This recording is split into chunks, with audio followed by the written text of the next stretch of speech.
Good evening, YouTubers, and welcome back in to another week of Astros Recap. Astros have wrapped up 25 weeks or Sundays in the regular season. 2 more to go before the playoffs begin, which the Astros, of course, will be participating in. Just depends on who and what seed we'll have, who will be playing. So a lot of fun coming up here these next 2 weeks. The Astros had a so-so week. They went 4-3, so usually in a full 7-game week, as I've said numerous times in the past, I usually shoot for 5-2. But, considering losing 3 of 4 to Oakland to start off the week, going into Kansas City and taking all 3 was big for us, or the Astros. But anyways, so Yankees actually did help us out a little bit. They lost, I don't know exactly how many, I know they lost the Blue Jays once. I think they took 2 or 3. But we are tied with them. Identical records of 98 and 53. So the way I see this, we have the tiebreaker, so I'm repeating myself quite a lot here early on because, yes, I've said in the past, if we tie, we will have the home field because, yes, we've won 4 of 7 from them. But I feel like every time we're in this position, we seem to lose, like the next game or whatever. Whenever we're tied and it's time to, win a few games and try to sort of separate ourselves, we can't do it. So hopefully things will change. They only play 5 games next week, 5 games. So you have an off day, the whole Monday, Thursday off day, and then you get the Rangers for 2 here at Minute Maid Park, and then we'll hit the road to play, I think, the Angels, or we might be at home. Let me see here. So you get the Angels for 3. They will stay here for that series. And then they have 2 with Seattle, off day Monday, following week, that is. And then 4 in Los Angeles against the Angels to finish up the season. So, Oakland, we were in Oakland a few weeks ago. 3.5 weeks ago. And we lost 3 of 4. And then we come here, sort of a revenge series, so to speak, and Oakland just takes 3 or 4 again. So they really played us well here down the stretch because we sort of had their number most of the year, but they won 6 of the final 8 games between us. So yeah, Oakland's a tough team. They're good. They're playing for a wild card spot, and they're in a pretty good position. They're in a pretty good position to maybe host, as I'll have a standings update later to look at that. But, yeah, so Oakland, they're a tough team. You can't underestimate them. They've played very well. This is kind of amazing to me because when I think about the roster, they have some good players. I just feel like the starting pitching really isn't there. Mike Fiers is their best now. He has had a good year. But after that, Sean Manaea is good, but he's been hurt. He's only, had 2-3 starts this year? So, I just, when I think about the starting pitching, it's amazing to me. And when it comes to, their bullpen, it's also funny because big reason for their success last year was their bullpen. Especially Lou Trevino and Blake Trinan were huge for them, and they were basically locked down. And this year, they've been just not the same. In fact, they're hard to trust. Now, Liam Hendricks has stepped in and taken over the closing role, but it's amazing to me how good they've actually been with just looking at the team and the roster. But they're the A's. I feel like the A's are always this team that seems to do this. So, but kind of getting in too deep there. We're going to talk about Astros baseball. So, they won the opener 15-0 I could go through a bunch of runs and RBIs and how we came across. I won't do a whole lot of that. We did hit 7 home runs. I think Bregman hit one. Alvarez had 2. Chirinos had 2. Altuve and Brantley. And that was the majority of the scoring. Greinke got the win and lowered the ERA to 2.99. You know, what I want to see with Greinke, even signing off of last week's podcast, I made the remark that this was a big start for Greinke just because I don't think he had been that good. So, but when you're spotted, I mean, the Astros jumped all over him. It was 11-0 after 2.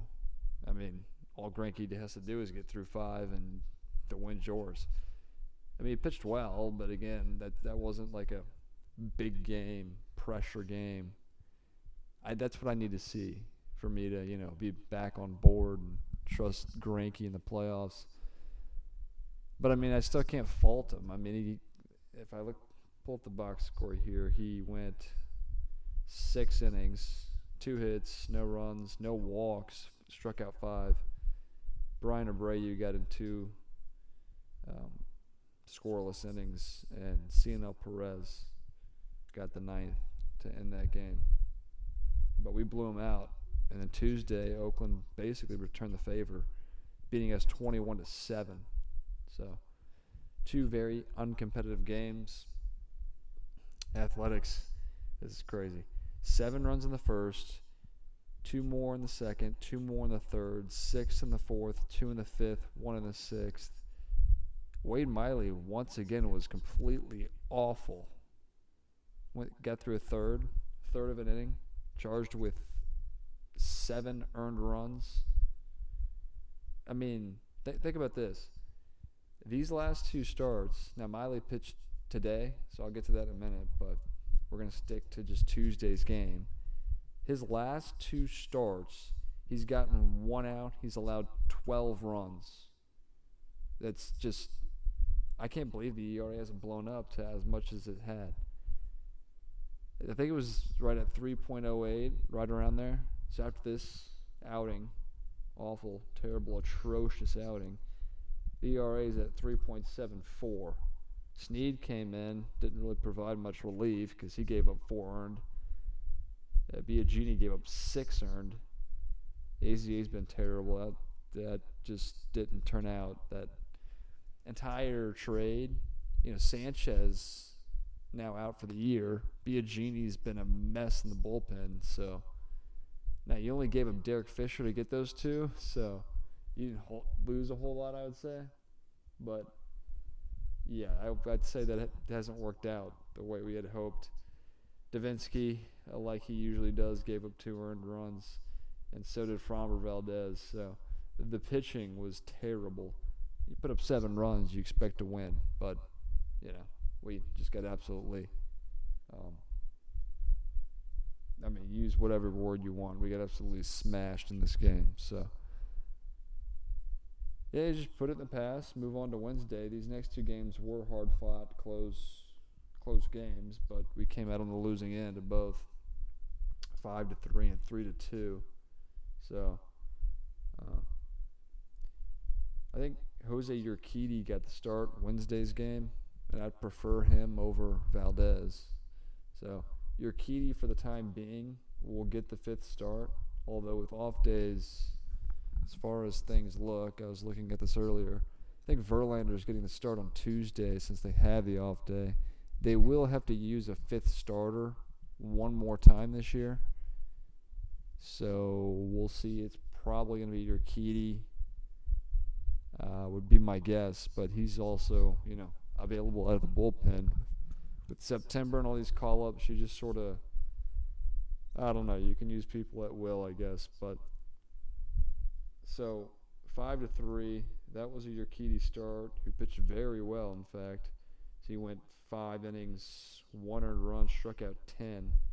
Josh James came in, and this is the inconsistency we see with him because he didn't even record an out.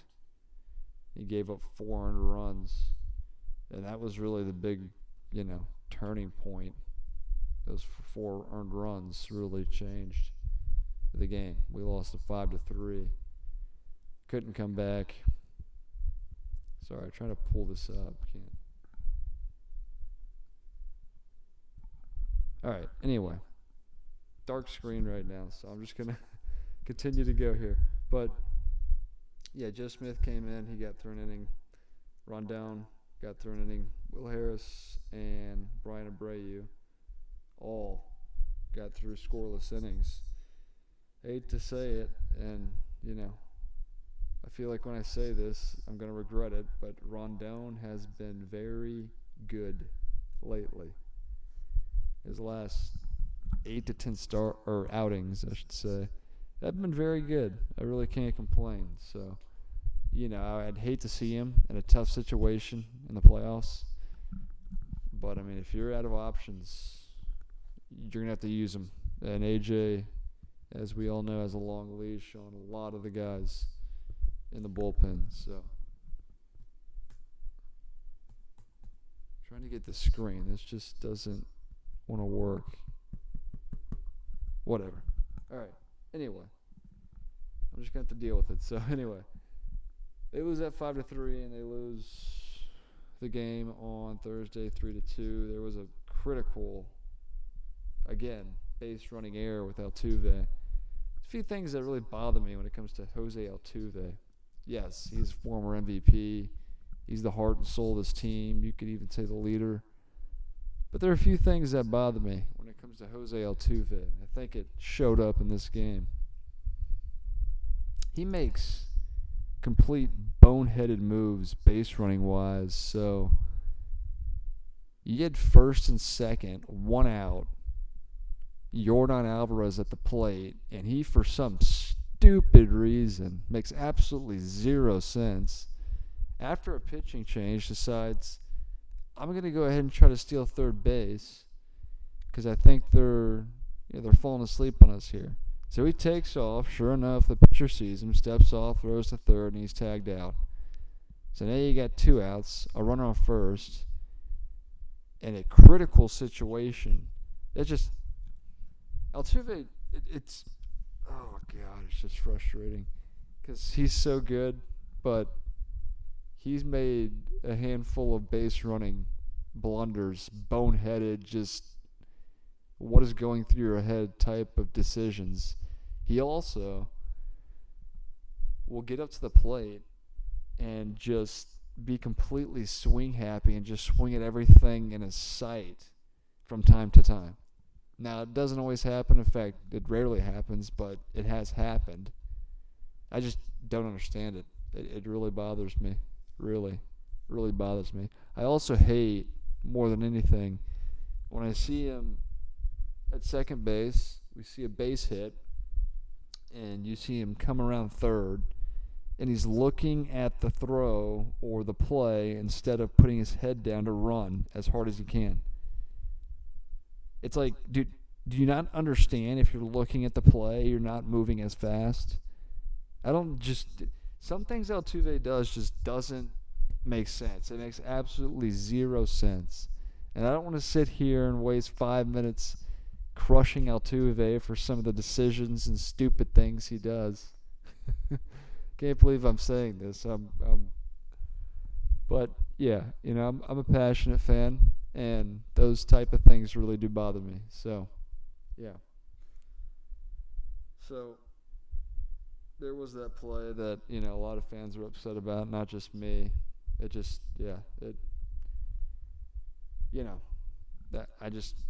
I sort of lost for words when it comes to things like that, especially for a player as talented as he is. But anyway, you lose at 3-2. I won't really go in depth. I know Olsen hit a home run. Altuve actually hit a home run in the 8th to get us 1 run back, but he also cost us possibly a run with being thrown out. The stupid decision to try to steal third. Verlander was not very good. Got the loss there. ERA at 2.58, 18-6. Garrett Cole, who pitched Friday in Kansas City, went 8 innings, I believe. Gave up a run. Anyway, he's 17-5 with a 2.62 ERA. So they're neck and neck. Cole could still win this Cy Young. if he goes out and dominates, he's got, 3 more starts, I think? Or 2 more? 2 or 3 more. But if Verlander's just sort of average and Garrett Cole goes out there and dominates, he could very well still win this Cy Young award. So we'll see.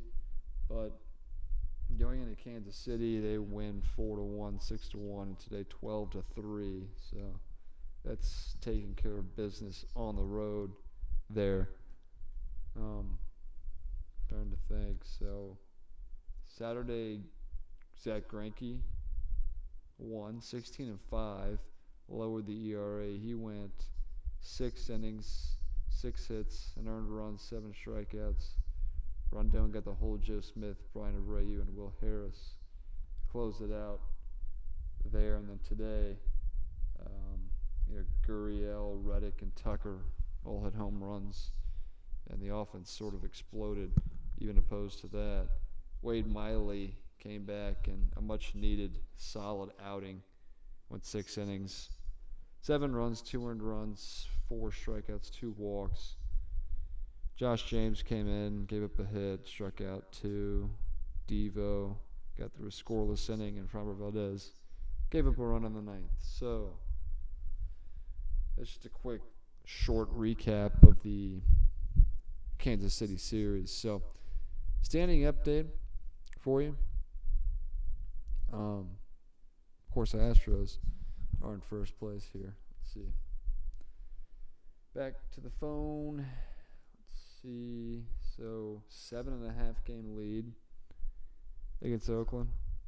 Oakland's 90-60, so they're no joke. But our magic number's down to like 6 or something like that. That sounds about right. But we'll have no trouble wrapping up the division here. It's really trying to beat the Yankees, who are also 98-53. Your wild card chase, Oakland now has that number 1 slot, a game and a half ahead of Tampa Bay, who has the 2nd spot. And they're a game and a half ahead of Cleveland.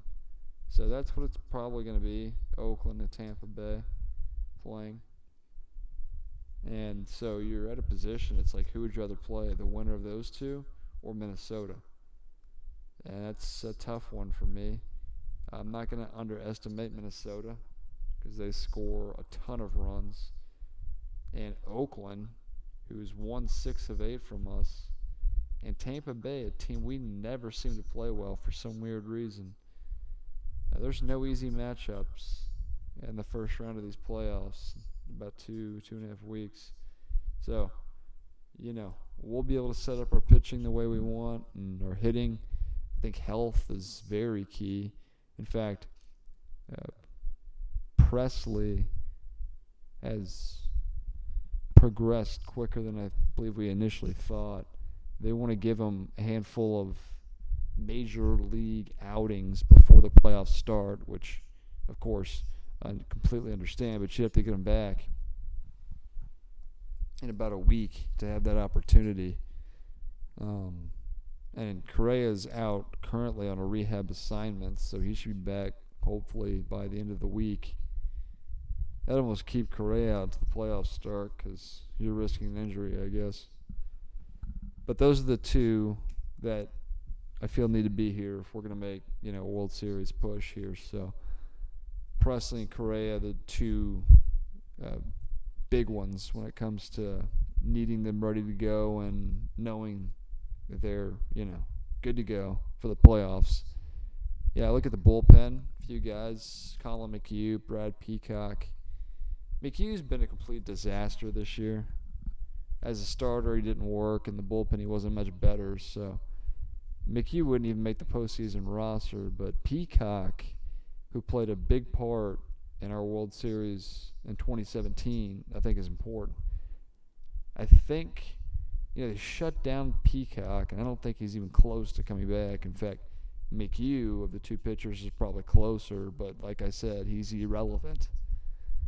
So Peacock would be the guy, but I don't envision him playing a part in this year's postseason. I just think he's too hurt, whatever. He's dealt with the shoulder, it seems like, for 3 to 4 months now. So That's sort of the injury front when it comes to the Astros. But Correa and Presley both seem to be trending in the correct direction to be back and get some games in before the postseason actually starts. So that's the good news there. Health, if we can, the whole, you want home field advantage. By the way, the Dodgers are a game back of both us, or the Yankees and us. So that only is going to be meaningful if you get to the World Series. So, and you got to go through some tough teams if you're going to get there. So yeah, I mean, that's sort of where I'll wrap things up. I'm trying to think. I usually, most of the time I give you a time and a date for most of my podcasts. Sometimes I skip right over it. Right now, it's 11:22. It is September 15th, 2019, of course. So usually I like to start my podcast off that way, but this is a work in progress. So usually, just that's it there. And one more thing I wanted to point out before I actually sign off here. So if you've listened to my podcasts, you may have noticed there's a new background. Not when you actually watch, or I should say listen to the audio.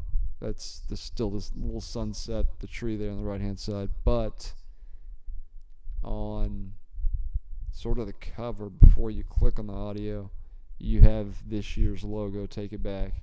I took that picture at work, so it's basically a car and the windshield of that car with the logo there. So that'll be the background for the time being. I'm still having trouble. I'll see if I can fix the entire background if you listen to the audio, but I just wanted to sort of clear that up. I've had a lot of issues with uploading these and going back in and editing the videos, so it's just, it's been a lot of trouble lately for me, but the audio's been there, so that's the important thing. But yeah, so things looking good. Hopefully the Astros can enjoy their day off and take care of some business here at home. They play the Rangers.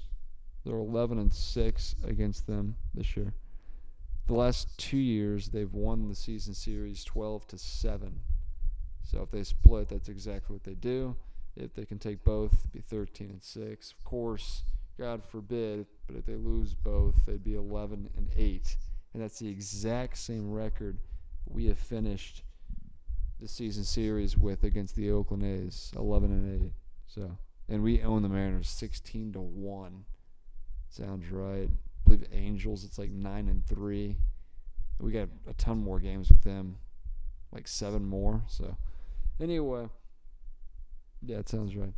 Anyway, so yeah, I'll wrap things up there. I'll talk to you next week. Again, smash that like button. Love to hear your comments. Subscribe. Do all that good stuff on YouTube, and I look forward to hearing what you have to say. So, yeah, let's get to it, and I'll talk to you again, of course, next Sunday night. But we'll see you then.